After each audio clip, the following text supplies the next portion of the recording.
Greetings. This is TK Trav, aka Travis Magus, here with LVX777. So originally I was planning on reading chapter 12 for Bina, but I had something else kind of come up. And also I procrastinated just a little bit too long, so I'm not going to be able to be on as long as I wanted to. Instead, I figured this might be a good opportunity to kind of you know, go over some of the things that we've been learning because we've been digging through some serious content at a fairly rapid pace. So I figured this would be a good opportunity if anybody had any questions or wanted to bring up any topics of concern that we've been studying so far. This would be a good time to do so. So go ahead and hit that like button if this is something that you're interested in. Naturally natured, peace. Good to see you this evening. But I can personally say that the ladder of lights has really been giving me a lot to chew on. Sunshine chick, good to see you. Good to see you. Yeah, the ladder of lights has really been giving me a lot to focus on for certain, especially the higher chapters dealing with like Dog and Bina, and certainly moving into Chakma. Straight Panther 79, good evening, bro. It's almost time for you to have that celebration. A few more days. Abnormal, peace, peace. Nice logo there. Alicia M, greetings, greetings. Greetings, greetings. So yeah, just got me thinking, Abnormal says, hey, how do you go about opening portals for the purpose of Kabbalah Cliphotic reasons? Well, the most realistic way, I mean, I don't know your level whatsoever because I'm not sure who you are, but typically the best way to go about such a thing is by doing path working on the tree. And if you're dealing with the cliff off, then it might be a good idea to start doing path working down the tunnels of Set, down the different paths of the cliff off. And, that's going to be your best bet. It's going to be your best general bet. Now, if you don't know how to meditate, if you don't know how to focus on something for an extended amount of time, results may vary. But path working is going to be the best way, best general way, because like I said, I don't know your level or your experience. Path working is going to be the best general way to open an experience of the tree within yourself. I'm just going to assume that you have a good reason to work with the cliff off. Sunshine Chicks has been trying to reach you on the app. Okay, I'm gonna check that. I'm gonna check that ASAP as soon as I finish this. Frame Star Films, peace, brother, peace. Rue I am. Good evening. Pip Super, what's poppin'? Peace, peace. So, yeah, at least with myself, I've had quite a few things to think about. Um, One of the things that I really want to do is go back through the Ladder of Lights and start to document and detail the different archangels and specifically what they represent, what their function is. Because it's a whole lot deeper than just, Mikael over fire and he's going to protect me from demons. It's a whole lot deeper than that. Caesar, peace, peace. We're all fairly familiar with Raphael, Mikael, Uriel, Gabriel, but there's certainly others, many others. Alchemy Gold, good evening, good evening. So I was very interested to even know that there was an archangel over Doth. That was one thing that I didn't know, and it was also good to learn that the abyss is separate from Doth. They're two sides of a coin, but they're definitely two different things, right? Doth being this cosmic porta potty where the useless and obsolete is cast into due to its heaviness, right? Due to its lack of usefulness, basically. And Doth represents the bridge over that chasm. And it's not an easy bridge to cross. Not an easy bridge to cross at all. Now, that is one thing that I at least knew from reading, right? But another good thing about this Ladder of Lights book is that it also illustrated for me a very useful way to break down the different worlds of the tree, right? Dealing with the world of Asaya being very tangible, very material, right? So learning that Asaya is going to deal with the actual planetary influence, whether it's Jupiter, Mars, Venus, etc., etc. And we're going to learn tomorrow, if you're going to wait for tomorrow. You can go ahead and read chapter 12 if you want to. Actually, I recommend doing that. But chapter 12 is going to talk about the zodiac and the overall influence of the stars and the constellations on our material existence. Whereas the other trees, the other spheres of the tree, represents the planetary influence on our lives. So everyone talking about astrology and how Jupiter is in a very nice place right now. We're still dealing with the energy of Chesed, just on the Asiatic level, right? The lowest of the four worlds, on the earthly plane level. And then as we go higher up the tree, we start to learn that the influence of the sphere of Chesed doesn't have so much to do with our personal experience. It starts getting more and more universal, right? More and more universal. It becomes literally a function of the universe. We start seeing that the God name and the Archangel and the angels, they represent functions of the universe. So it's not just like you're summoning one of the Goetic spirits. It's not like you're summoning one of the Shemha Mefrosh, because actually both of those groups of entities belong to the sphere of Had. And you can see that in different occult books. You can see that in Franz Barton's Magical Practice of Evocation. And there are a few other books that mention how and explain why the Goetic spirits and the Shemha Mefrosh are related to the sphere of Had, right? So, but that's a different category of evocation, right? These other angelic spirits, these other angelic classes, they represent functions of the universe. And when I say function of the universe, I mean even down to the atomic level, right? The context of keeping the nucleus at the center of the revolving protons and electrons. That's an archangelic force, right? And that's an archangelic force that belongs to the sphere of Tefereth. So that's what I mean. Or even having a business where the head of the business or the CEO of the business remains stationary while the business around them moves and evolves and grows. How there's stillness in the center of motion, right? We learned that goes back to, that is a principle of the universe that is related to the sphere of Tifereth. So just different things like that. It's really cool. We Grow Natural, good evening. Bizarre Cultivations, peace. Sabrina Art Life, greetings, greetings. Matthew Watson, peace, bro. Good to see you. Peace, peace. So yeah, just if anybody has been reading along or listening along, if you might have taken some notes and you have something that you might want to bring up or ask or talk about, I figured this would be a good time to do so to help clarify if you had any questions or concerns about that. Gerald Sombright, peace, bro.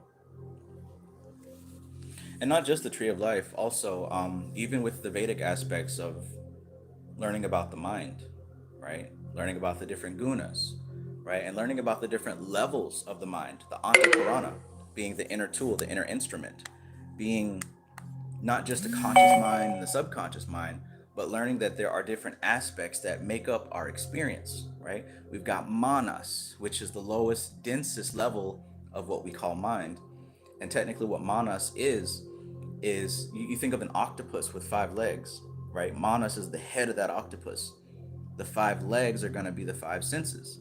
So manas and each of its 5 tentacles, they're receiving different vibrations. They're receiving sound vibrations, taste vibrations, smell vibrations, visual vibrations, and audio vibrations. Now check this out. Each of those vibrations are also classified as one of the tattvas, or one of the elements. So the dense earth element is receiving the vibration of smell. The water element is receiving the vibration of taste. The fire element is receiving the vibration of vision, right? The air element is receiving the vibration of touch. And of course, the Akasha element is receiving the vibration of sound. And really, that's just a different level of explaining how these frequencies are lined up in a hierarchy. The first way that the first vibration that is picked up is sound, then touch, then sight, then taste, and then smell. Because they're arranged in levels of density. But anyways, talking about manas, which is the most dense aspect of mind, all those five senses and those five doors of perception are managed by what's called manas. Now the root word is man. That relates to the actual body mind of the human animal. Asid Aja, good evening, good evening. Thank you for showing up. Varez Beats, peace. So we got manas as the densest aspect of what we call mind, and then right after manas is what we call chitta. Now chitta is technically defined as mind stuff, and that's the pure, we might even want to call it etheric, but it is the pure substance that we use the information that manas has picked up, right? That manas has picked up, and it turns it into something that can be used. It turns it into memory. It turns it into something conceptual. So manas is the collection of those vibrations of the five senses. Chitta is the mind stuff, right? Now chitta also houses the memory. So when the manas starts making these different vibrations, these different impulses, right, it disturbs the calm waters of chitta. And those ripples and those calm waters, they become memories, or they become impulses to do things. So our mission with having a spiritual path and doing spiritual work is to calm those waters of chitta down so that it becomes a still lake that can reflect the sun, a still lake that can reflect the clouds in the sky. Because as long as it's being disturbed, it's forming ripples. And as long as it's forming ripples, we're not working from a still foundation, right? So after manas, after chitta, known as the mind stuff, and by the way, the whole purpose of what's called yoga is the management of the modification of the mind stuff. We saw that in Yoga Sutras of Patanjali, verse number 2 of Sutra number 1, right? So after manas, which is the body, then chitta, which is mind substance. After that, we've got ahamkara, which is ego, right? Now, the function of ego, because remember I said that the archangels and the god forces are actually contextual functions of the entire universe. Well, don't forget, these four are as well, because everybody has these four aspects. So these can also be represented as deities themselves, right? But this is going on at like one of the highest levels. But ahamkara represents ego, and what ego is the one who says me, this is mine, I am this, I like this, I don't like this, and it makes all its decisions based on that. So here we go. The five senses, manas, picks up different vibrations. Now chitta creates memories and starts presenting visions of those vibrations. Now ego says, I like that vibration, I don't like that vibration, and it makes executive decisions based on those vibrations, right? So when manas picks up a smell of some spicy chili, right, it's going to start forming ripples in the pond of chitta. Now chitta, which is the mind stuff, it's going to have memories of the spicy chili smell. It's going to bring up other ripples of how it tasted before in the past and how it might taste right now, right? It's going to start forming all these different memories, and all these different thoughts are going to come up based on that sensory impulse, right? Now the next step is ego, which is ahamkara. Ego looks at that mind substance and sees those ripples and sees those memories come up and says, hey, I like that smell, hey, I like that taste, let's go get some. You see how this is starting to perform the function of your everyday life. Now, most people stop at that level because they can only hear, I like this, I don't like this. But there's a fourth level, and that level is called buddhi, also called mahat, which we refer to as the higher self, or the highest self. And this is the part of us that's directly connected to divinity, directly connected to what you would call God. And it's always there, right? Even the Bible says the still silent voice of the Holy Spirit, it's always there, always whispering.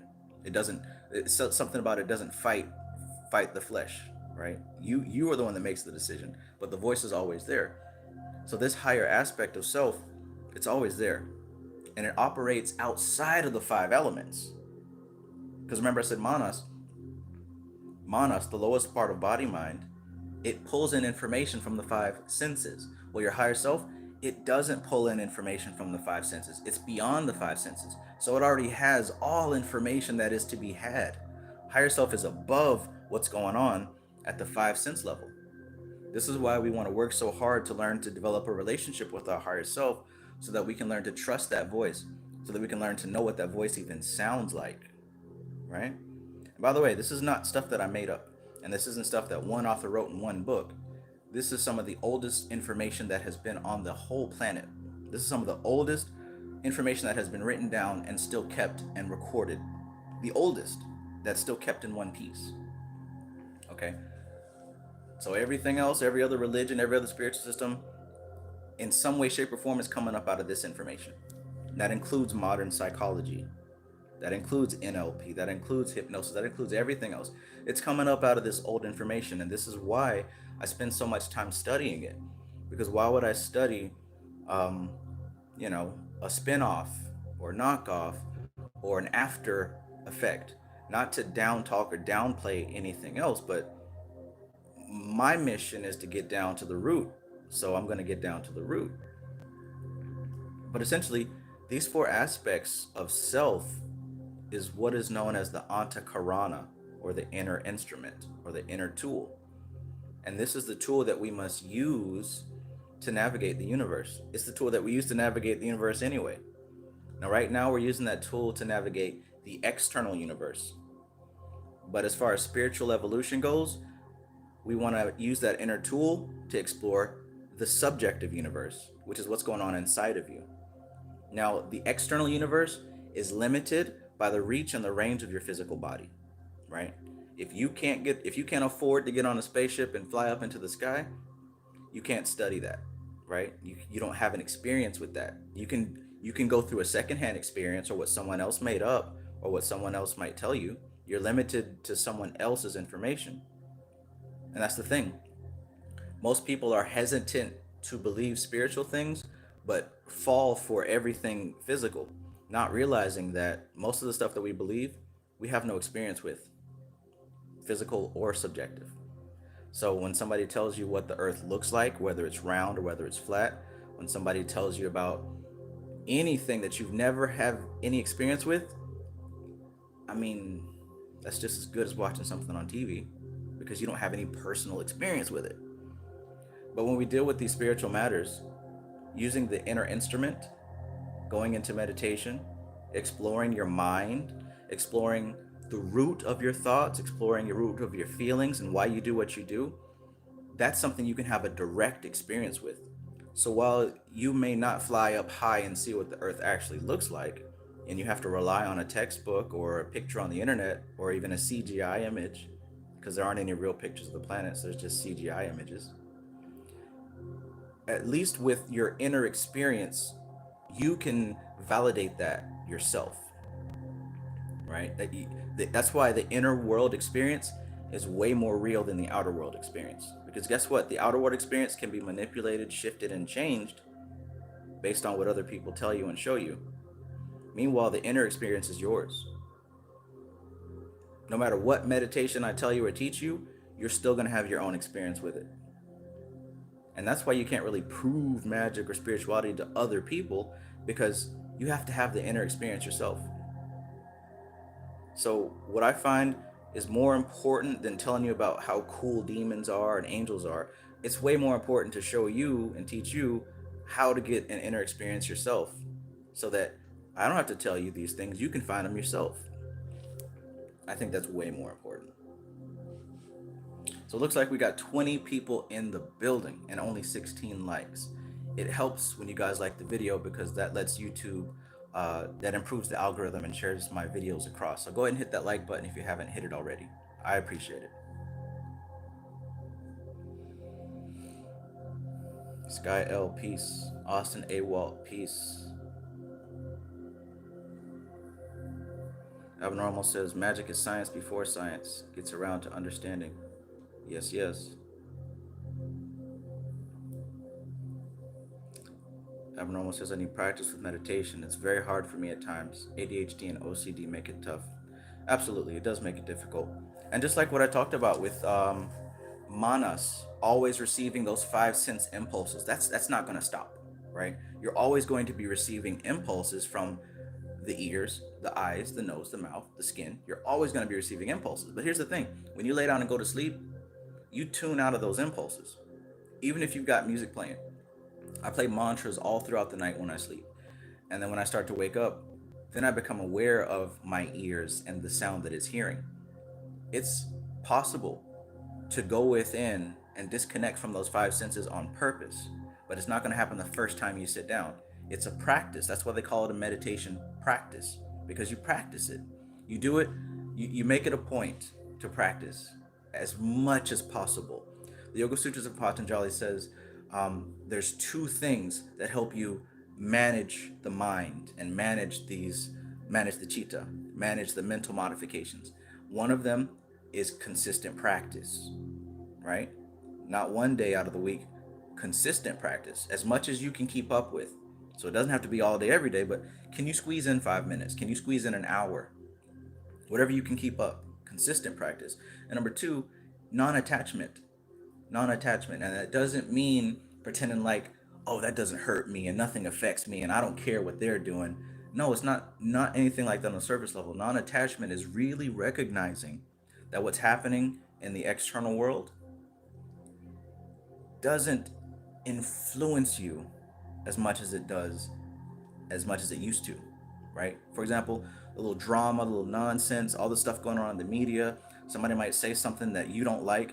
You don't have to respond to that. That's their opinion, and they have a right to have an opinion.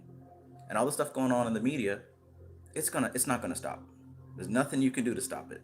It's supposed to be happening, so let it happen. Let the world be the way it is because it's supposed to. There's a higher intelligence at work. Manage what you can manage, which is yourself. Manage what you can manage. You can't save your family members. You can't save your friends. You can't save everybody on your social media. Do what you can do for yourself. Focus there, right? That's non-attachment. That's an effective non-attachment. Allowing the world to be the way it is because there's something way more intelligent than you at play, right? There's something way more intelligent than me at play. I mean, do you really think that your conscious mind, your ego, is smarter than your higher self? Because remember, we talked about that aspect of mind known as buddhi. It exists beyond the five senses. That's why they call it transcendental. And it doesn't have to be anything spooky. This is something that you've experienced all the time. For those of you who just happen to look at the clock and it says 11:11, 3:33, 2:22, right? Unless you set an alarm for it, which please don't do that because that's kind of cheeseball. Usually it just happens. You don't plan for it, it just happens. And people try to strive a meaning for it, like, oh, well, it means the angels are watching me and the angels are doing this. Maybe, maybe not. But what it does mean is that you're in tune, you're in harmony, right? You're in a certain kind of harmony. In other words, it's just a way for nature to show you that you're on the right track, that you're doing the right thing, that you're in sync with the evolution of time and space. And that's a good place to be. Because if you're out of sync, you're really on the way to the abyss. And that's not like or you do good, you go to heaven, do bad, you go to hell. It's not about that. It's the universe is based on law, right? Yes, God exists. Yes, God exists. But it's not somebody in the clouds with a long beard telling you that you must behave or I'm going to punish you. That's not how it works. The universe is based on laws. The same way that if I throw my phone out the window, it's going to break. That's a law. That's not a good reward and that's not a bad punishment. It's the law. That's how the universe operates, off of law. That's why there are the 7 Hermetic principles. Those are displaying the law. And that's what makes this Vedic information and the Kabbalah, it's a science. It's not a religion. A religion asks you to believe something purely based on faith. Kabbalah and the Vedic system offer you an experience. They offer you an opportunity to make your decision. That's why I stick with this information as opposed to, just trying to jump into some religion, or talking about something that you can't get proof of.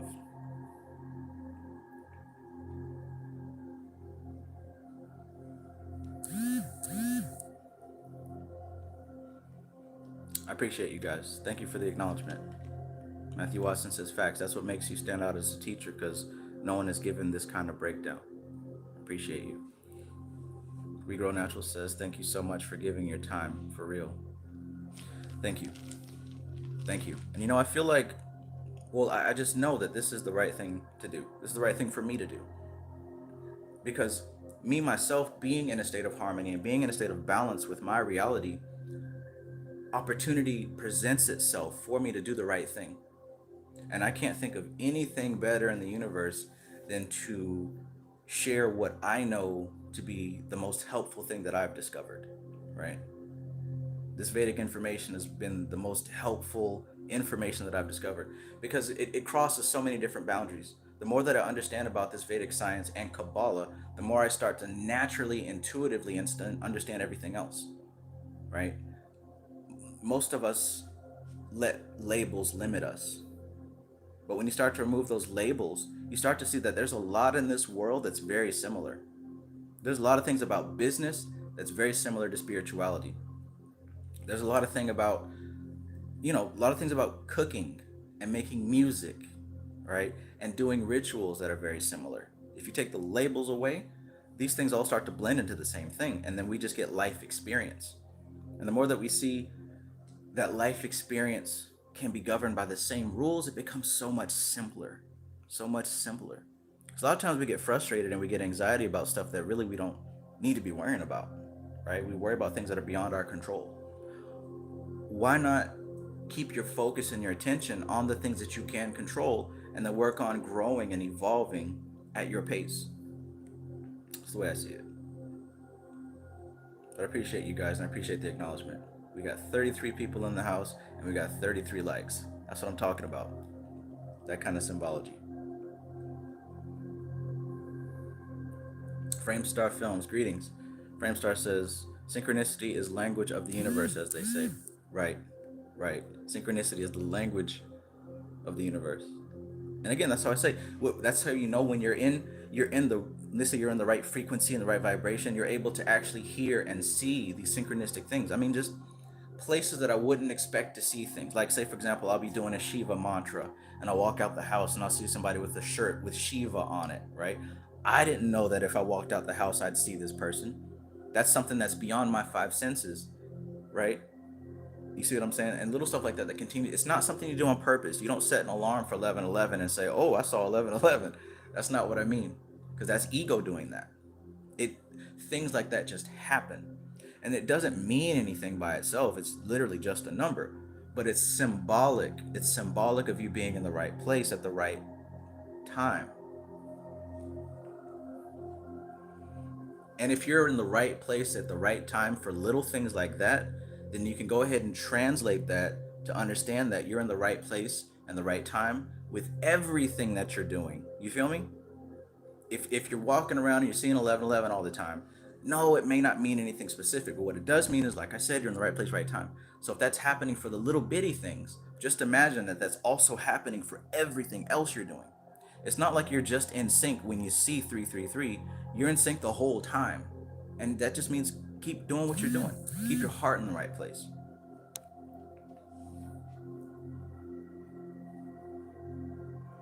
I am Onyx Soul. Peace, bro.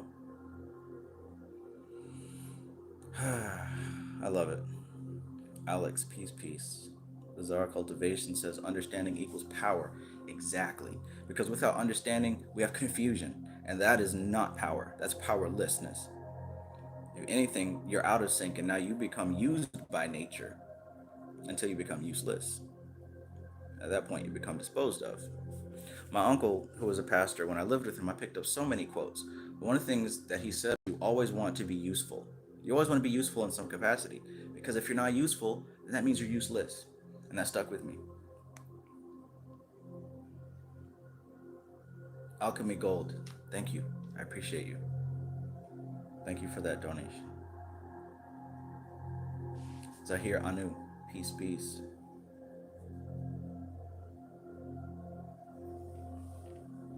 Abnormal says, is seeing your birthday as a time the same as angel numbers? I just been taking it that way personally. Sure. If that's how you want to take it. Because look, there's no authority telling you what that means, right? Only you know that that's your birthday. And if you keep seeing it, then again, it's just symbolic that you're in the right place at the right time, doing what you're supposed to be doing. So keep doing that, right? I can't tell you that it's an angel number, but I can tell you if it's something that's recurring repeatedly. Because this is the thing, the universe speaks in patterns, right? The nature of this universe is fractal, repeating patterns. And one of the easiest ways to display a pattern is through numbers. So if you're seeing patterns, that's just a sign that the universe is speaking to you. It's a sign that the universe is speaking to you. Thank you, Sunshine Chick. Alicia M says, I constantly see synchronicities throughout the day. Exactly. That's a sign that you're on the right track. Now look, it unfolds. This morning when I went on my gratitude walk, I was grateful for where I am in my journey, right? It's no longer about learning everything there is to learn. It's no longer about learning all the knowledge in the universe and understanding it. That's going to happen. I know that's going to happen. I'm grateful now that I'm in this stage of my unfoldment, that I'm unfolding gradually, day by day. I'm unfolding, and I'm grateful to be in this process and this flow. And I'm grateful for the speed that I'm unfolding. I'm grateful for the fact that I'm in the wave, in the flow, right? I'm in the harmonious state that I'm in. I'm grateful for that. Not, oh, I wish that I just had more. Oh, you know what I'm saying? Like that's a sign that you're not even acknowledging what you actually have. So I think it's very important to, sit down and just spend some time in the day being grateful. I know I talk about this every time I get on here this year, but this is one of the things that I'm starting to become really passionate about, which is gratitude. You know, there's literally no harm in taking a few minutes of your day just thinking about the things that you're grateful for in your life. But I have found that there's great benefit to that. Psychologically, there's great benefit. Emotionally, there's great benefit. Mentally, there's great benefit. And if you do what I do and go out and take a walk at least, it can be physically beneficial. But since it's beneficial on all those levels, then that adds up to it being beneficial on the spiritual level as well. Because when you're in a state of gratitude, that cultivates the guna of sattva, which is the closest that you're going to get to being in alignment with your higher self. Gratitude is very sattvic. Remember, we learned about sattva, rajas, and tamas. Asit Aja says, thanks. This is very useful information. Thank you. Awesome. Bizarre Cultivation says, big facts. The more useful you are, the more valuable you are. Jeff Bezos is hella useful. That's exactly what I'm talking about. And check this out. Just like what we're learning about the tree of life, the more useful become, you start to align more with the sphere of Chesed, right? The sphere of Jupiter, which is where the sphere of abundance is. People talk about the frequency of abundance and the energy of abundance. Well, that's Chesed. That's the Jupiter sphere on the tree of life. And again, it's about being useful, because the sphere of Jupiter on the tree of life, it's not a bunch of rich Jews just sitting in their vault of money, swimming around like Scrooge McDuck. No, they found a way to channel that money into their possession, not for keeping, for dispersing down the rest of the tree. The same way that the sphere of Chesed is right there on the tip, on the verge of Doth, on the verge of the abyss, right? So that's the closest to the upper triad, to the upper supernals. So that divine light that's been unshifted and unchanged in its purest state, the first place it goes is Chesed, right? And then from Chesed, since Chesed has that high vantage point looking down on the other spheres, it directs the energy to where it needs to go, right? The same way that a billionaire or a millionaire can have this great creative idea and then have the funding to produce it and the manpower to produce it, right? To be able to create all these little things that makes everyone down the totem pole, makes all of their lives better, because it's giving people jobs, it's giving people new technology, it's giving people new dreams, new hopes for the future, new capabilities. The whole lower levels of the tree is affected based on the energy of abundance. So if you really want to come into alignment with the sphere of abundance, Then you need to figure out how you can be useful. How you can be useful. How you can be useful.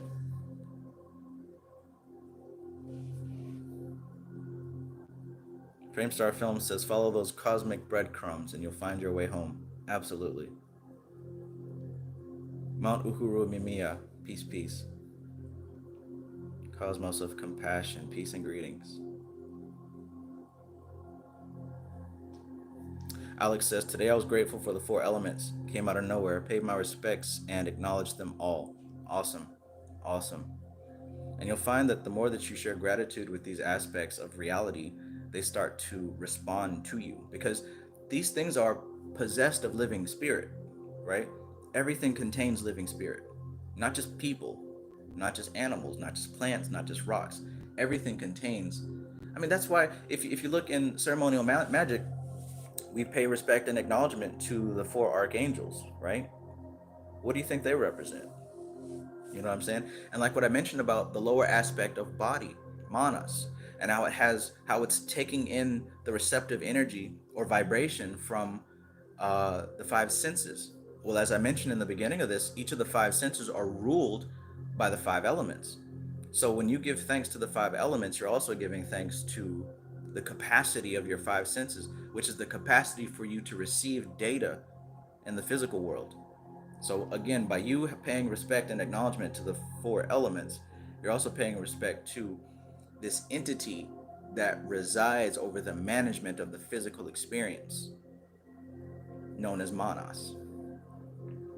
I know this is a lot of information, a lot of words, but I'm doing what I can to try to make this as clear as possible. But I've also got all these books where you can find this information yourself, and we've been going over it repetitively. So, I'm pretty sure most of you guys are really starting to understand these Vedic concepts, because I'm starting to understand them.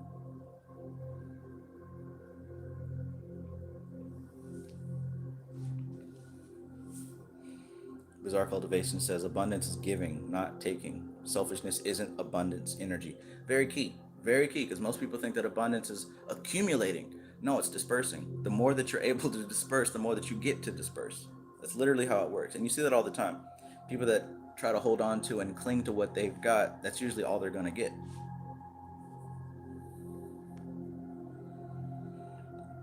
Karen Evans says, gratitude aids in spiritual ascension and laying away weights that may hold us down. Precisely. Mel M, peace. Al Dickey, peace, fam. Fly God, peace. Mount Uhuru Mimiya says, is seeing numerical synchronicities a sign of a person's increased ability to manipulate spiritual forces in their favor? I would say it is a sign in that direction. I would say it's a sign in that direction. It doesn't necessarily indicate specifically that you have an increased ability to manipulate spiritual forces in your favor, but it's definitely pointing in that favor, in that direction. It's definitely pointing in that direction. Now, the more inner work that you do to become aware of your connection to these inner aspects of yourself, right? To understand manas, to understand chitta, to understand ego, to understand higher self, the more that you develop a relationship with these concepts, then you start having that ability. Because here's the thing, one of those aspects of yourself is beyond the 5 elements. Manas, which is the body mind, is the 5 elements. Chitta, which is the mind stuff, that's pretty much a subtle form of the 5 elements. Ego is definitely 5 element based, but the higher self, Mahat Buddhi, that exists beyond the 5 elements. So the more that you develop a relationship with that aspect of yourself that exists beyond the material plane, the more that you develop a relationship with it, yes, then you begin to have an increased ability to manipulate things in the physical plane. Why? Because you're acting outside of the physical realm. So notice, in that layer of manas, chitta, ahamkara, and buddhi, it's going from dense to subtle. Now, the more dense it is, the more external it is. The more subtle it is, the more internal it is, right? It's more subjective. It's more subjective. Now, the subjective experience is what creates the objective experience. Your inner world is what creates your outer world, because your inner world is operating beyond the 5 elements and beyond the 5 senses. Now, unless you have a conscious relationship with that inner world, you're not going to be manipulating those five senses to a high degree. No, you're not going to be manipulating the five elements to a high degree, because you're going to be working from within the five elements and from the densest element of all, which is the earth element. So unless you do come to develop a relationship with that highest self, you're definitely going to be limited in what you can do. But yeah, if you're starting to see these recurring numbers, that is a sign that you're starting down that path and getting deeper on it. Stray Panther says, yes, it's all making sense. Awesome. We Grow Natural says, I am too for sure. Cool, cool. Moby, good evening, good evening. We Grow Natural says, great way to start 2022, learning about self. Yes, ma'am. Yes, ma'am, absolutely. What better knowledge is there than knowledge of self, right? On the great temples in ancient Greece, they had Temet Nosk, which is Latin for know thyself. Know thyself. That's the greatest aim of this science. And instead of talking about, other things, this information is talking about the blueprints of the human mind and the human soul, right? What we're learning about the Vedic information about the vrittis and the Antakarana, that's the blueprint for the human mind. That's the vehicle. That's what I said. That's the vehicle. Learning about Kabbalah, that's the blueprint for the universe. That's the blueprint for the soul, right? That's why we're learning all this. That's why I said I want to master the knowledge of the Kabbalah so that I can understand intrinsically the map of my own soul and the map of the macrocosm. Kabbalah is the science of the microcosm and the macrocosm, of the objective, which is external, and the subjective, which is internal. Now, understanding these yoga principles, that's also giving you that personal framework to work within.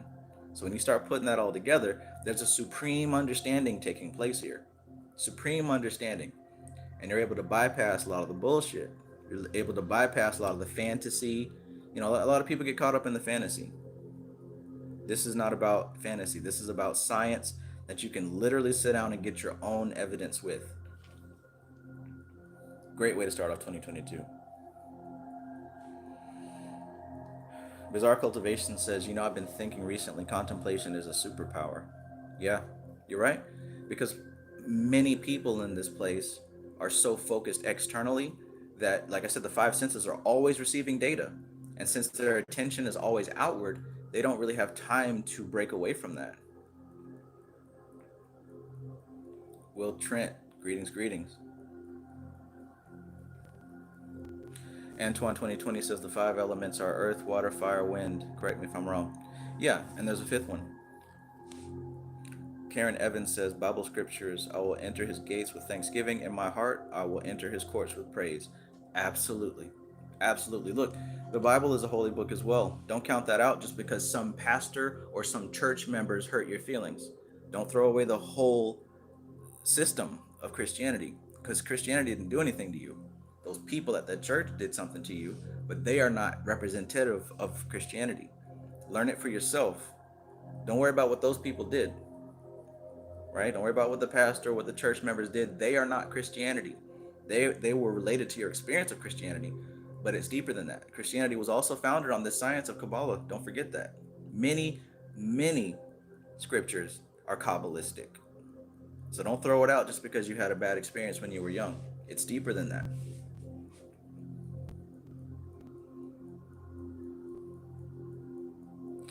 RXAZZY says, do you think one can get on the path of the occult and esoteric principles at just the age of 15 years old, Travis? I think that age has nothing to do with it, because we're talking about reincarnation here also.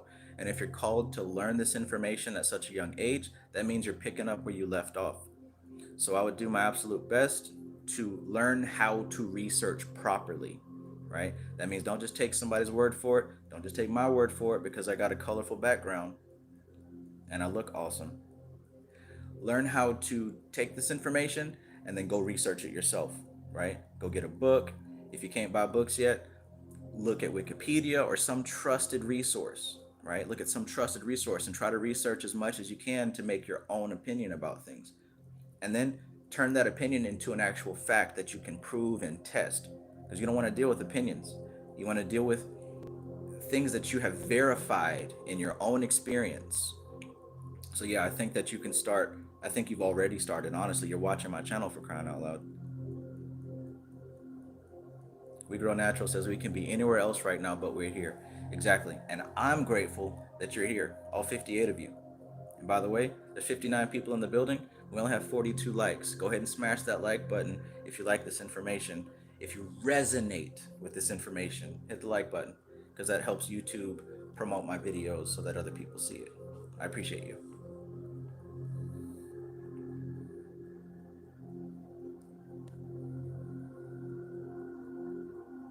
Fly God says, I have been seeing numbers a lot too. 1111, 333, 933, 222, and 369. A lot. I have been much more giving and standing in my truth, calm amongst the storms. Truly a great place to be in. Yes, ma'am. Yes, that's awesome. And you're going to find that that is going to increase as you go. So stay on that path and keep doing more of that. Mel M says, I have taken your suggestion of reading The Soft Answer and The Passive Poverty and Nivriti. My challenge is saying my truths in a pleasant manner. Yeah, and that's great because you've taken steps to educate yourself and to get better at it. So you're doing an excellent job, right? You didn't have to buy those books. You could have just stayed where you were, but you're making effort to change, and that's what's important. You hear me? It's important that you're actually making an effort to change. So while right now it may still be an obstacle, that's okay. I ain't never seen a plant grow in a day. You don't just put a seed in the ground and it sprouts up as a whole tree. It takes time, right? It takes time. So you're on the right path. Keep doing what you're doing. You're doing an excellent job. Sunshine Chick says, earth, water, fire, air, ether, 5 elements. Yes. Excuse me. Being a smartass. It's my way of encouraging people to look it up themselves. But yes, thank you. The 5th element is ether. Nicole Berkeley, greetings, greetings. Gerald Sombright says Christianity can be used as a magical system. Yes, sir. Yes, sir. Hell, that's the first magical system I got introduced to. When I was low and down and out and didn't have anybody in my support uh, network by myself, going through the worst time in my whole life, I didn't have nothing but my Bible and some TD Jakes and some Creflo Dollar and some Joel Osteen. That's all I had, right? 2006. 2006, going through the loneliest period of my life, and nobody had my back. I remember one point, I was driving to work, and my car broke down, like just in front of my friend's house, and I had to walk to work late. But I got a ride back home, and I couldn't afford to fix my car. So of course, they put like a little notice on it saying, if you don't move this piece of shit, we're gonna tow it and fine you. Um, you know, my friend that lived up the street, all I could, because I lived across town, all I could do was walk to his house and say, hey man, can I stay with you until I get my shit together? And I eventually had to move in with this guy because I really didn't have the money to do anything else. Thankfully he let me move in, but I had to walk to and from work across town. Just everything was just awful. But you know what? I had that Bible and I had those sermons that I could download on my iTunes back then when podcasts first started. And that's all I had. That's all I had. And I would repeat these same Bible verses, these same Psalms, right? Psalm 60, Psalm 91. And I'd memorize them because that's all I had. Right? This is really before I started getting into like the more the deeper stuff. But yeah, you're absolutely right. Christianity is a magical system. Anything can be a magical system. Right? My Little Pony can be a magical system. Anything. As long as you use it right and you access those inner realities and connect those dots, you can use anything as a magical system.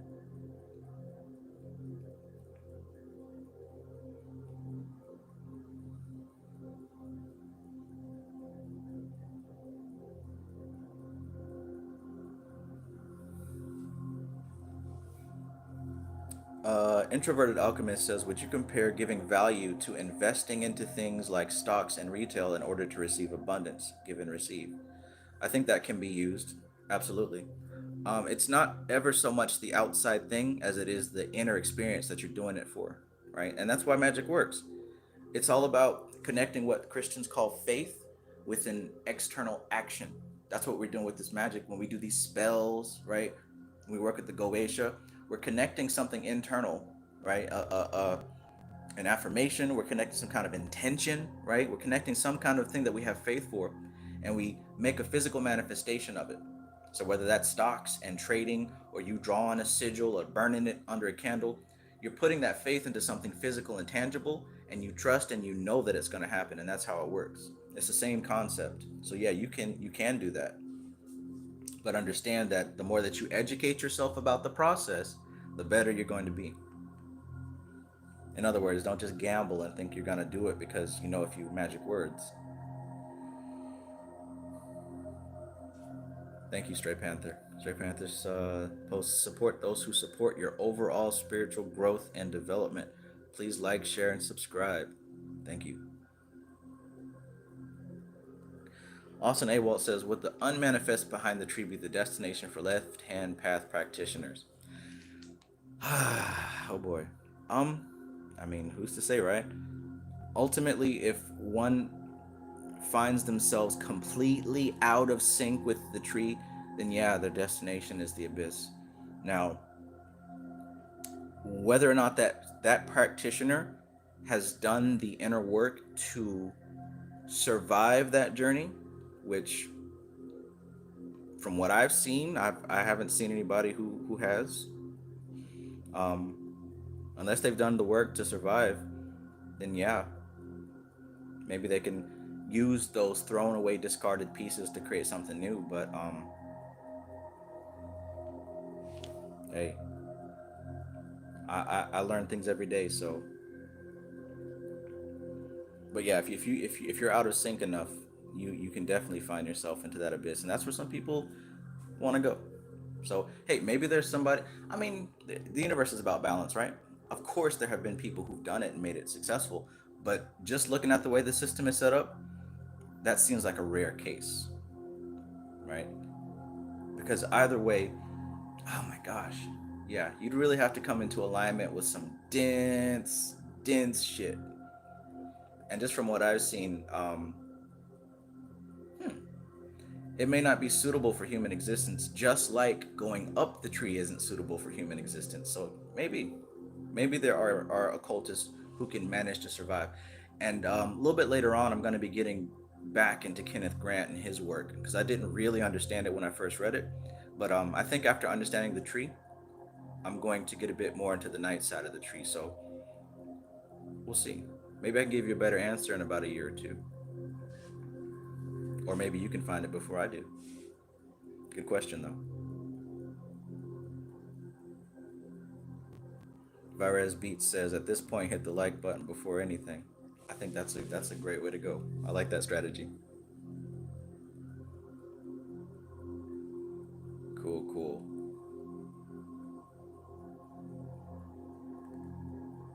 Yes. Matthew Watson says, I had a dream with you in it last night. All I remember was you breaking down the importance of repetition. Sounds like something I would do. Yeah, I've been really going to sleep with these mantras. And yeah, I don't know. Yeah, I'm obviously teaching in my dreams as well. And I wake up with, I lose the memories before I get a chance to really write them down because I've been waking up doing these mantras. But yeah, I've been waking up out of class, switching bodies with people and all that good stuff. Fun stuff. Nibs Music says, does sex stop progress? No, attachment stops progress. Mel M says, appreciate you. I appreciate you. Straight Panther 79 says, I've been predicting things and speaking things into reality lately. Hell yeah. Yeah, same here.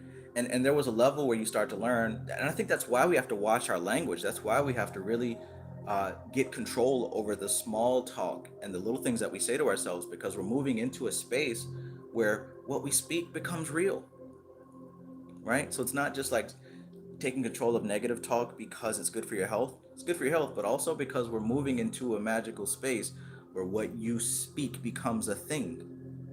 Very crucial. Very crucial to watch what you say.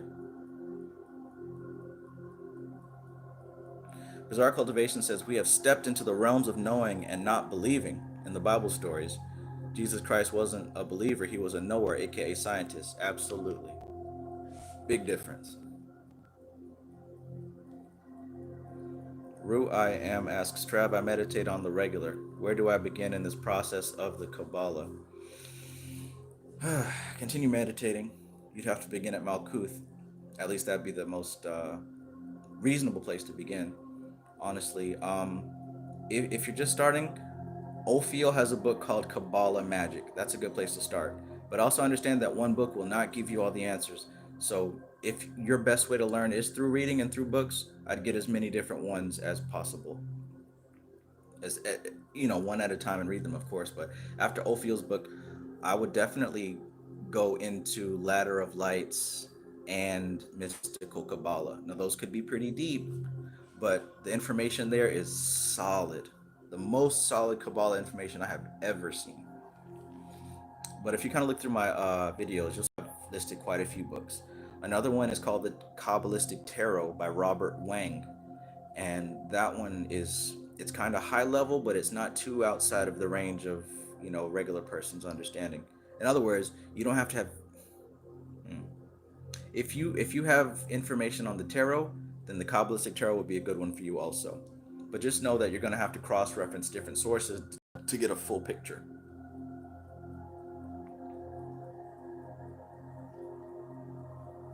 I like that. Framestar says, words create your reality, so be kind with them. Otherwise, ultimately, your reality will be unkind to you. Yeah. Joel Osteen. I love it.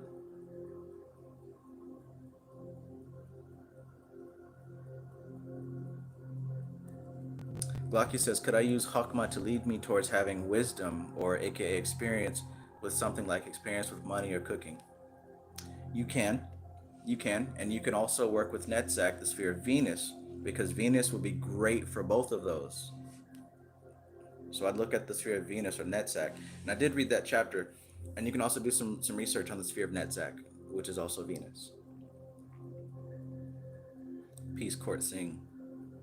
Peace, Blaine Goodwin.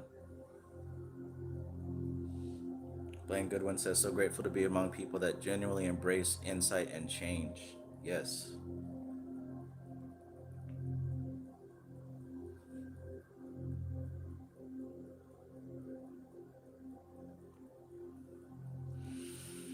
Razzie asks, how do I get initiated in the tree of life or the clip off? Like, what do I do to climb the tree to the top? And does the top symbolize spiritual ascension? Okay, let's keep it real. Based on that question, it sounds like you've got a lot to learn about it. So it's best to memorize, to start with the basics, memorize what it looks like, what the spheres are called, and just gradually start filling in your information banks. Take it slow, no rush. Don't try to get to a destination, because that's not how you do it. You're not going to just look at the picture, read one book, and suddenly, like it's literally a process that the more that you learn, the more that you start erasing parts of yourself that are useless. As you study the tree of life, you're going through it. As you study the tree of life, you're going through the process. Because here's the thing, it's not just about reading a book and studying the tree of life. What you're doing is you're building the tree within yourself. And you look on the cover of Mystical Kabbalah, you see a picture of the tree of life, and there's an image of a man behind it. That's what you're doing. You're literally building that tree within yourself. Okay, so you're going through the same processes. You're throwing off the useless parts of you into the sphere of into the abyss, right? You're learning how to manage and balance yourself, coming into harmony with Tifereth. You're learning how to use your imagination constructively, like Yesod, and you're finally learning how to harmonize and balance your earthly existence of Malkuth. So the more that you study, the more that it's taking place in your life. So it's not like a ritual that you do. The study itself is the ritual. You feel me?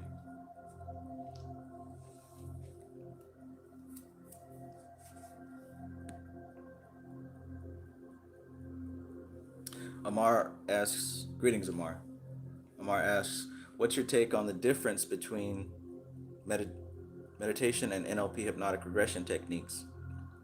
For example, what we did on Zoom the other day with both meditation and NLP techniques, both are going within. To be honest, of course, meditation is a general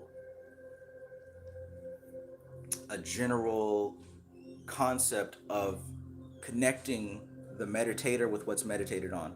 So basically, it's the act right? It's the act of becoming one with what you're focused on. So honestly, hypnotic regression and hypnotic techniques like that are still meditation, and meditation can be hypnosis. They can be interchangeable, they can be the same thing. They're so connected and related that really we just changed the name of it so that Westerners would not think that it's woo woo. But yeah, ultimately it's in the same field, it's in the same range. It's so interconnected, it can be scary, but it shouldn't be, because what we're doing is we're going within to the more subtle layers of our existence. And NLP and hypnotic regression and things like that are different ways to go within to the deeper layers of our existence. I think they're very close to each other. Karen Evans asks, would you please elaborate on your statement, just like going up is not suitable for human existence? Okay, so what I mean is that the higher up you go on the tree, the more and more you have to start becoming aware of the parts of yourself that belong to Malkuth, right? The higher up you go, the less dense you have to become, the more things that you have to release, right? You have to become lighter. So when I say human existence is not suitable for the higher realms of the tree, the higher up you go, it gets more and more undifferentiated, more and more divine. Because divinity and pure consciousness is undifferentiated. It's not split up and separated. It's not calcified. Currently, your consciousness is calcified because you identify with the body, you identify with your emotions, you identify with your memories, you're attached to all these things, and you cannot take any of that across the abyss. If you are still attached to those things and you raise yourself up to that high of a vibration, then you do fall into the abyss. Because the abyss, it's almost because like he gave in the book, the image of the Ouroboros, the serpent swallowing its own tail, going round and round and round. The Ouroboros reaches that point of the tree and it comes back down. The same way that if you raise yourself to that level of consciousness and you haven't released your ego attachments, you go back to Malkuth to try again. And with each repetition, you get lighter and lighter until eventually you do cross over. Eventually, you do find the knowledge that is Doth. Because Doth used to be Malkuth, which was kingdom. So the kingdom used to be up there under the crown, but it fell, right? That knowledge fell into density. So the knowledge has become experience. So once you have gathered all the necessary experience of this existence, you've likewise gathered all the knowledge of this existence. So you don't have to do it anymore. So if you're still attached to the individual incarnation, if you're still attached to the memories, the feelings, I look like this and I have to keep up this image, I have to wear these clothes and I have to wear my hair this way. If you're attached to all that basic stuff, that's considered human existence, and that's not suitable for the higher realms of the tree. It just won't make it that far. Because if you're thinking like that, you're not thinking like divinity. So you're not gonna resonate on that level of divinity. Let me know if that makes sense.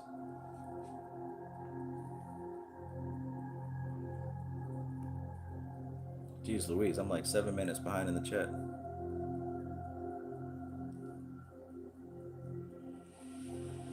Okay, let me kind of go back through some of these questions here.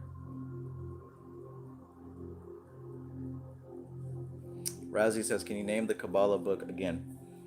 It's by Ophiel. It's called The Art and Practice of Kabbalah Magic. I've done an audiobook on it. So just type in Travis Maid's audiobooks. You're going to see all these books that I've done. There's one called Ophiel's Art and Practice of Kabbalah Magic. It's by Ophiel. You'll find it in my videos, and you can find it on Amazon.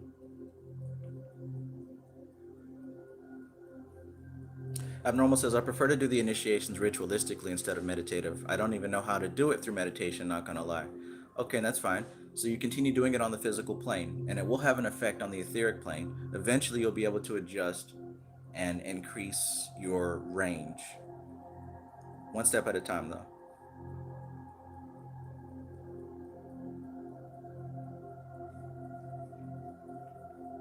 Peace supreme. Peace, peace.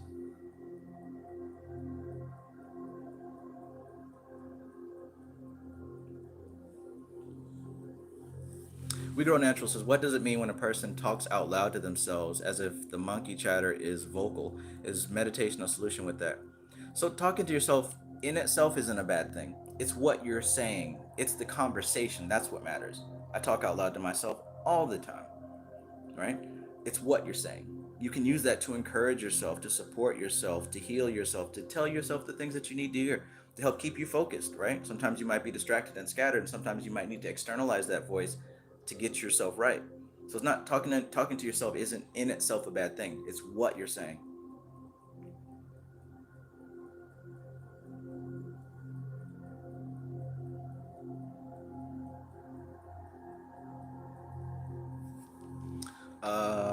Court Singh asks, Kaya Starium, do you have any suggestions on immobilizing other than practice? LOL. I feel like I'm slouching as I relax deeper and deeper. I probably just need to focus on the stages more. Okay, so you're doing it right. My battery died and didn't give me an indication. I guess because I'm live streaming, um, it didn't make the sound, so it died. But everything happens the way it's supposed to, so probably supposed to end it now. I do have an interview that I'm supposed to be doing with somebody, so probably a sign that I need to go ahead and log off and do that. But in any case, I appreciate you guys. Appreciate you guys being here. I mean, it's just so good to have the ability and the opportunity to, go live and then have a chat full of people who actually care about this information. To have a whole chat full of people who are actually doing the work, to have a chat full of people who are actually understanding these concepts and putting them into practice. I'm extremely grateful for that. I'm extremely grateful to see you guys and to have you guys here. And I just love where this is going. I love where this is going. Let me tell you something. I was looking at my statistics last night, and I was looking for like a year and a half, almost 2 years. And this is for those of you who are trying to start a YouTube channel, or for those of you who are trying to start some kind of like online business or something that deals with people. Let me tell you something. When I started in a few years ago, for like a year and a half, I didn't have more than like 100 subscribers. So like I went from like a handful of people, and honestly, I had a channel forever. I just was making other kind of videos, but I only had like 100 subscribers, which means that they weren't all there to hear me talk about Goetia stuff, right? And just for a year and a half, almost 2 years, I only had 100 subscribers. I was not having big numbers at all, but I kept making videos because what I learned from some of the people that I admire on the internet that are doing business online was they said that you got to be consistent, that you have to post regularly, and you've got to continue doing these things because you're going to find your voice, you're going to find the subject matter that you love to talk about, and you're going to attract an audience who wants to hear what you have to say. So I followed their advice, even though I didn't really have many people, and I still remember some of those people who commented first, right? And I still talk with some of those people, right? Because of course, if you only got two people commenting on your videos, then of course you're gonna remember them. And those people gave support, and like I never, you know, I still see them from time to time. Some of them I talk to on Messenger, but I never really forgot the support that those very few people gave me in those times. So if you're just starting out, it's not gonna happen overnight, and you wouldn't want it to. Trust me, you wouldn't want it to happen overnight because you wouldn't know how to handle it, right? If somebody dropped $1 million in your account, how mature are you with that money to keep it and make it grow?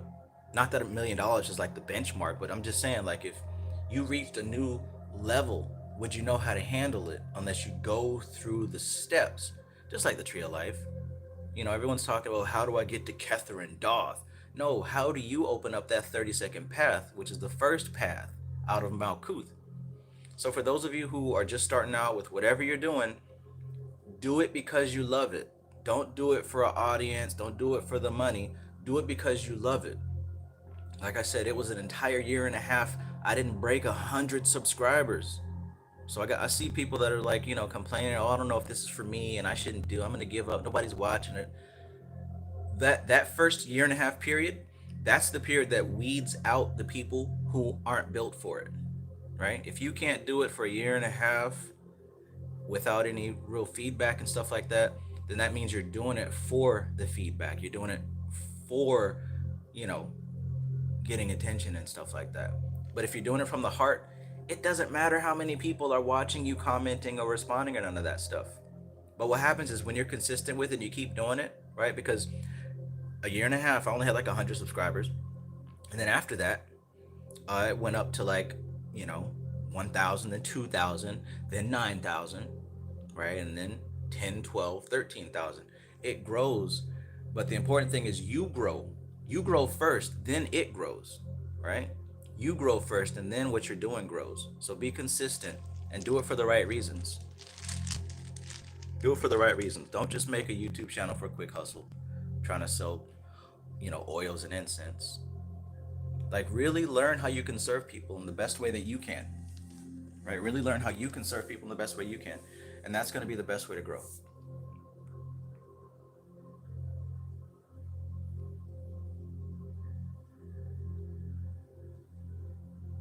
But yeah, it's just wonderful to have so many like-minded people on the same subject matter.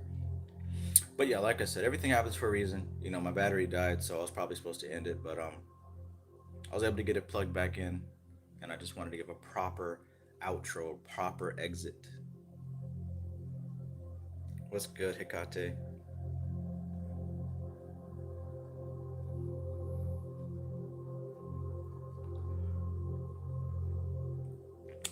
But yeah, stay consistent, guys. Stay consistent. And that goes for everything, whether you're trying to start a channel or you're trying to do Instagram or TikTok. And there's people to teach you how to do it better. I had a TikTok coach. I had a TikTok coach, right? There are coaches for everything that you want to do. Everything that you want to do, right?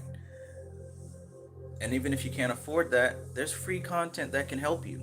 There's free stuff that you can help. You want to learn the basics, right? But no matter what it is that you're doing, educate yourself so that you can have the best tools to work with and be consistent. And don't say that it's not working. Keep working it. You make it work, right? You make it work. You make it work. So whether it's business, social media, you know what I'm saying, anything, even if you're working with this magic, right? Even if you're working with Kabbalah or meditation, right? Or any of this stuff, keep going. Keep going. Eventually, you'll get in where you fit in, but you have to learn the groundwork first. Just like anything, spirituality and magic is no different. You got to learn the rules first. You don't just jump onto the football field and start tackling people. No, you got to learn the game. You got to learn what position that you're going to be best at, right? It only makes sense. Alchemy Gold asks, "You are back on TikTok?" No, not back on TikTok. As a matter of fact, I feel that my energy is better invested on Instagram, so that's where I am. There's only so many hours in the day to make these memes, so yeah. The fact that TikTok kicked me off the way that they did, it left such an awful vritty in my mouth. But it did put me onto bigger and better things.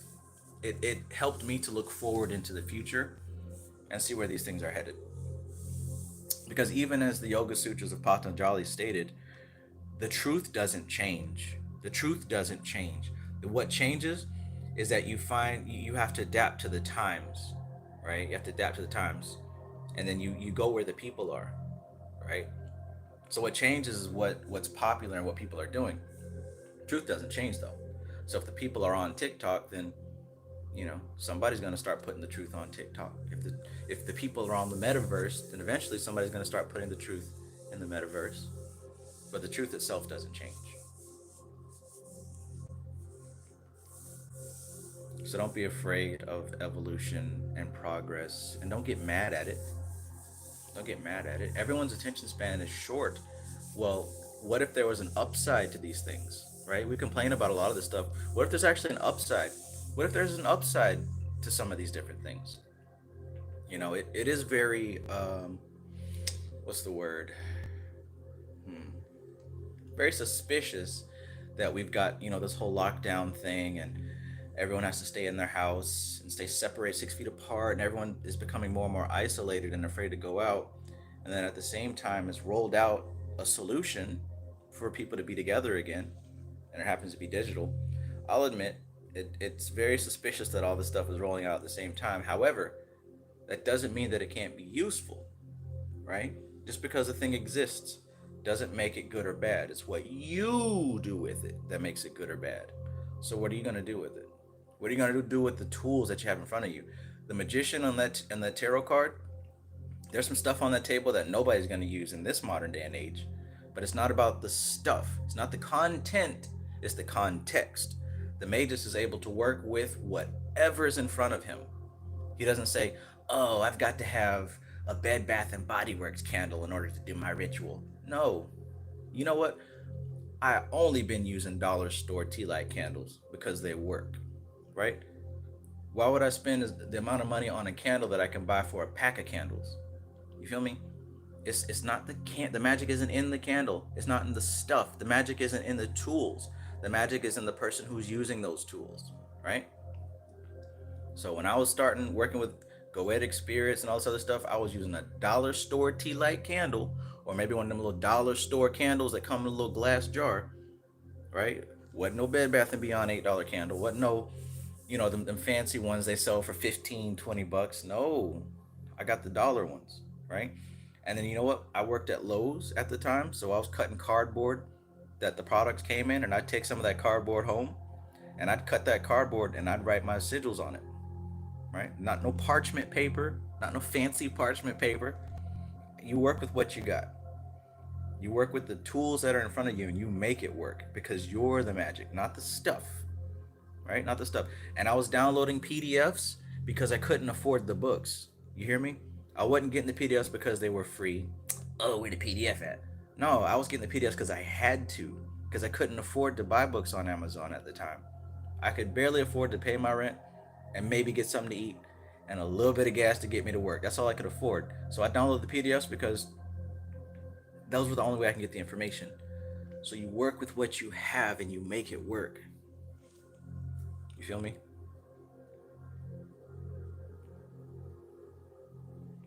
Alchemy Gold, you know what time it is.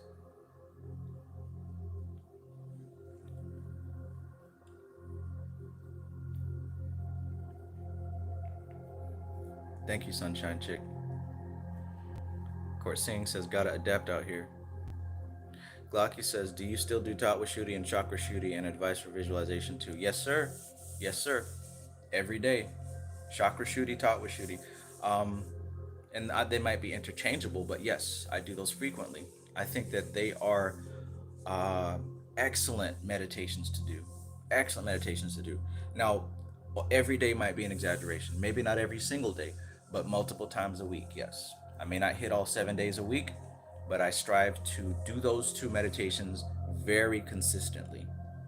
Because this is simply, it's just the same as you would go to the gym because you want your body to look a certain way. You want to keep up the tight muscles in your chest and your arms and your legs, right? So you keep going to the gym, keeping up these exercises.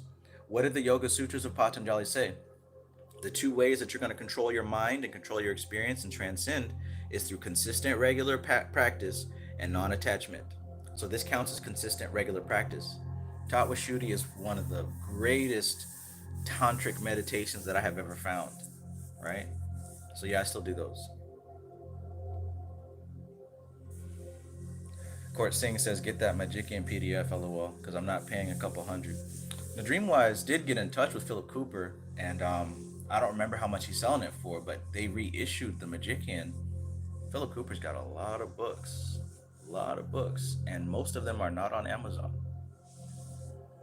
You got to do some digging. You can find this stuff.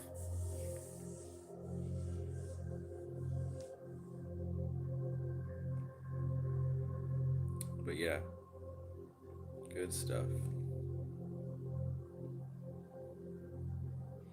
All right, so I should probably go ahead and head out. Thank you for you guys who were still here even after my phone outage.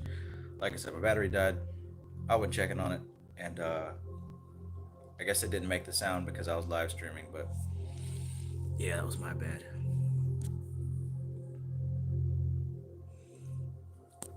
Jiren, peace, peace. We grow natural. Glad that I've been able to help, to assist. Glocky asks, is it true that those two meditations boost your power to bring things into Malkuth? Yes, it absolutely does. Yes, they do. Matter of fact, she says that on page 119 of Tatwashuti, that regular practice of Tatwashuti will begin to bring in more material abundance. And she wasn't lying about that. It happens through whatever way that's most convenient for you. But understand, your intentions matter. The more that you're able to use the things that you receive in order to serve, to help, then of course the more that you're going to get, because it's not just for you. There's got to be a concept of currency, of flow, and in and out, in and out. You ever notice that a lot of these rich people, these very wealthy people, they always donate a lot to some charity. They've always got some charity. They're always giving money away. There's a reason. If money sits still, it becomes stagnant. It's not supposed to do that. It dies. It decays. It has to flow. It has to flow. That is the life force, the current of currency. So understand that when you do receive abundance, the way that you keep it is not by holding on to it. I know that sounds counterintuitive, but we're dealing with an energy on a different plane. Money is not a material plane thing. It's symbolized by the banknotes, or it's symbolized by the numbers on the screen, but it's an energetic thing. It's not a physical thing. And a lot of these people who write these books about money management and building wealth are actually practicing occultists. You can tell if you read between some of their lines. Rich Dad, Poor Dad, Think and Grow Rich. Expert Secrets.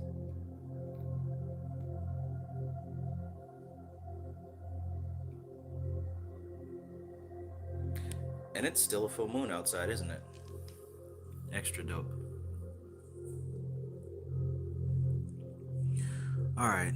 Well, like I said, I've got an interview that I need to be doing, so I need to go ahead and hop off of here and hop on there. Again, I appreciate you guys. Keep studying, keep practicing, right? And keep thinking on the stuff that we've been learning lately about Kabbalah and the mind, because this is information that's extremely relevant. And the more that you understand about yourself, the better decisions that you're going to be able to make. All right?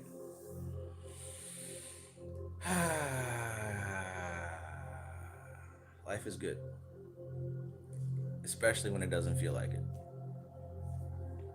That means that something is working on your behalf behind the scenes.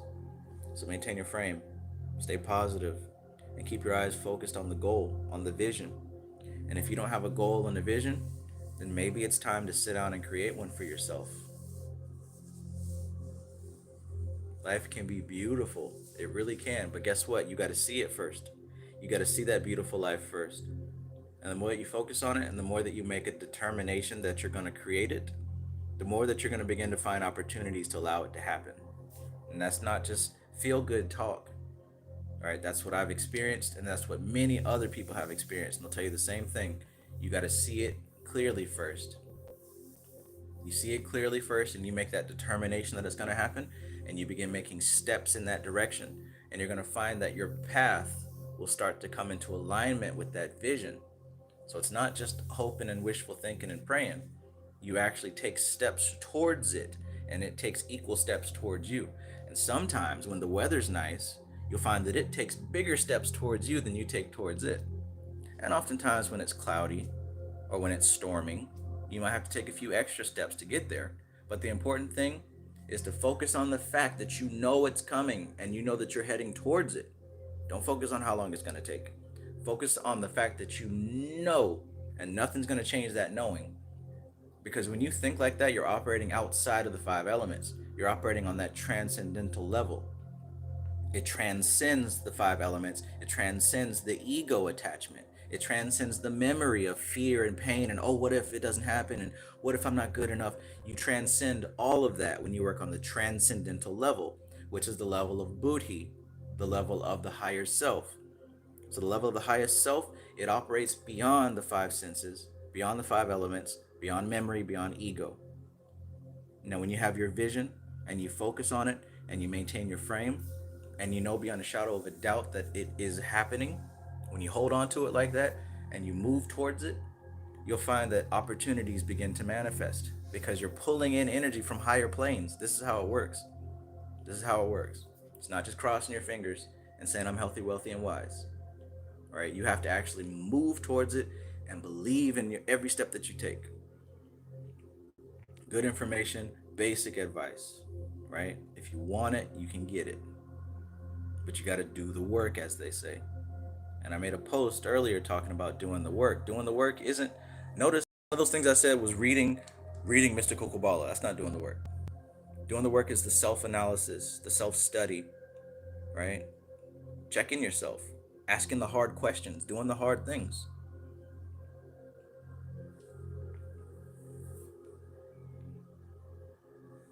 Glocky says, let go and let God. In a way, right? In a way, yes. You let go of what? You're letting go of the worry, the concern, the doubt. You're letting go of all that stuff. Oh, well, I'm not smart enough, or I'm not talented enough, or I'm not good enough, or what if it doesn't happen? Or what if coronavirus, or what if Joe Biden, what if this law?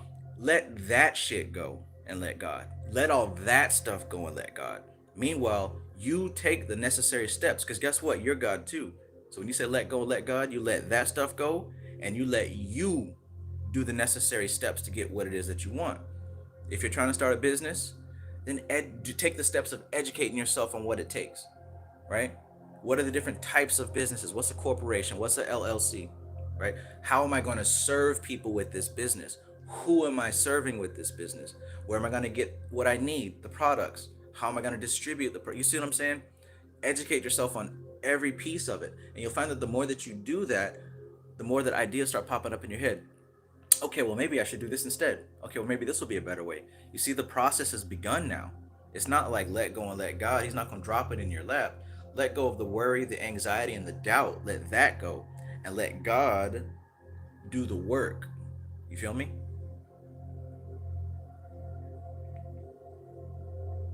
Peace, Varez Beats. All right, y'all. So that was that. Um, we'll do this again next time. Tomorrow we're gonna read chapter 12, dealing with Hokmah, Hokmah, and that is the divine masculine aspect of the tree.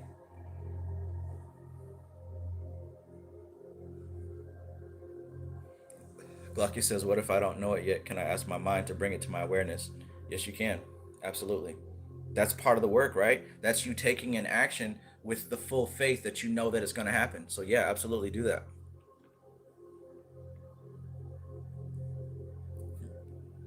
I hear you, Hecate. I tried that thing last night, Hecate, and you were so right. My mind is blown. I have experienced something that I have literally never experienced before, and there's so much possibility. I'm super excited. So thank you for what you shared with me, because I'm excited to share that with everybody else very soon. Alchemy Gold says, letting go, got kicked out of Dollar General for not wanting to wear a mask. Yeah. You know what I'm saying? And there's aspects of society that are not vibrating on this level that we're vibrating at. So sometimes, in a way, the same way that, we'll just put it this way, where you don't resonate, you're not going to be able to stay there. But likewise, things that don't resonate with you aren't going to be able to stay in your reality. So take that as a sign that you are moving in a different direction than the main flow of these knuckleheads.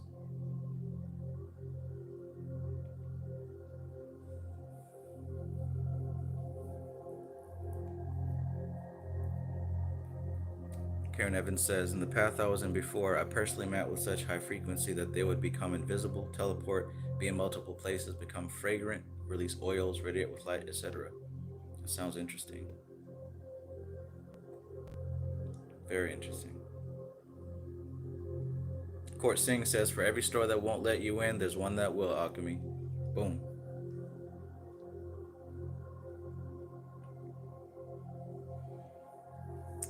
Yeah. Yeah. Good stuff, y'all. Good stuff. So yeah, like I said, man, there's something huge on the verge that I cannot wait to share with you guys.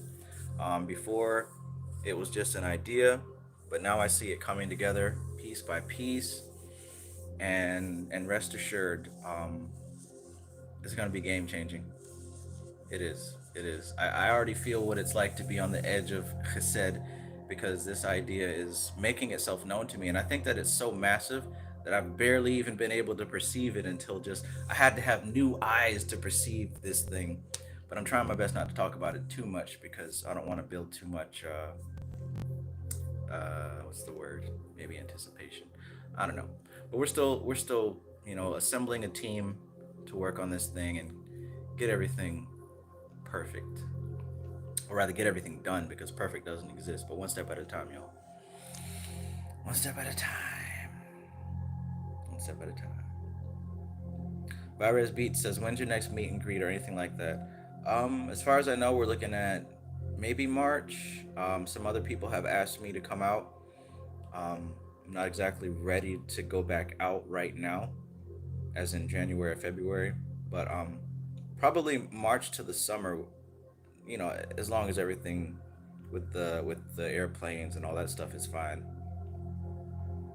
But yeah, unless it's gonna be in Florida or Georgia, which I could just drive there. But yeah,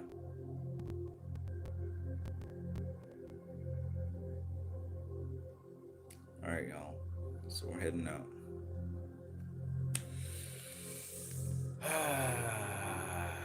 Stay focused. Stay confident. All right, everything in due time. All right, I gotta go to this. I gotta go to this meeting. So this is TK Trav, aka Travis Magus, here with LVX777. I love you guys. Peace.